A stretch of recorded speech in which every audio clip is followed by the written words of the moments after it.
Okay, so day 16 of NaNoWriMo, and I am at 27,591 words. That's a lot, but I'm still a little bit ahead of the curve, which is good.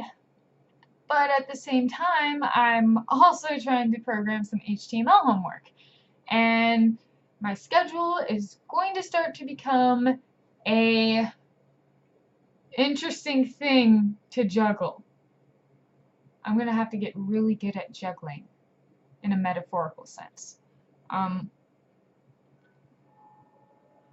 Right now, my character is sort of hopping in between worlds. It's always been like this throughout the novel. There's a dream world, and then there's a sci-fi world that's sort of more realistic, um, as realistic as you can be with aliens and spaceships. But it's a lot more realistic than the ones with giant wolf monsters and evil killer vines.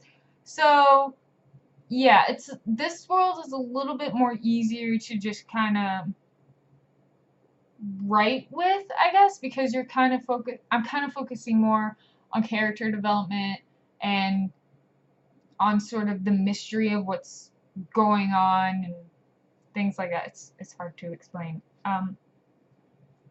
And as for how chaotic the story sounds, and yeah, I've always sort of planned for the story to be a series of sorts. I say that in quotes because I don't know if it will ever be an official book series. It would be cool if it was. Like, I would totally not expect that. And if someone came from the future and told me that, I'd be like, well, that's cool, but are you really serious right now?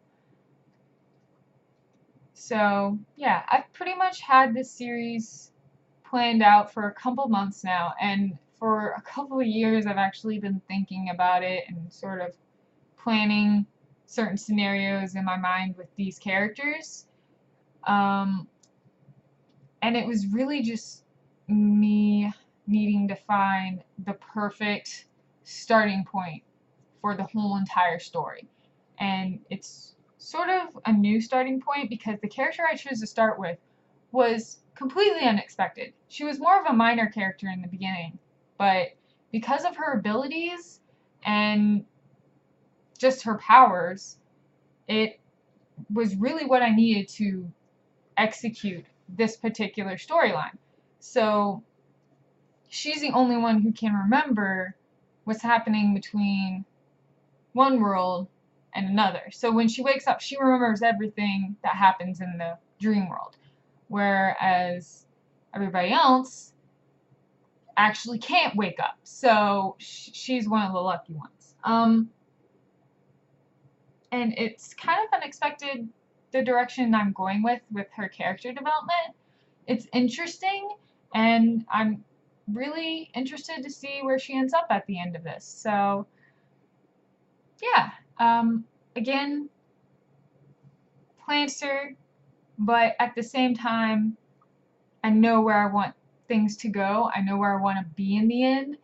It's just, the little tiny details that are going to be the surprises for me. So anyways, I think I've babbled on long enough. And that's great, Fifi. Okay. I'm going to go now. Bye.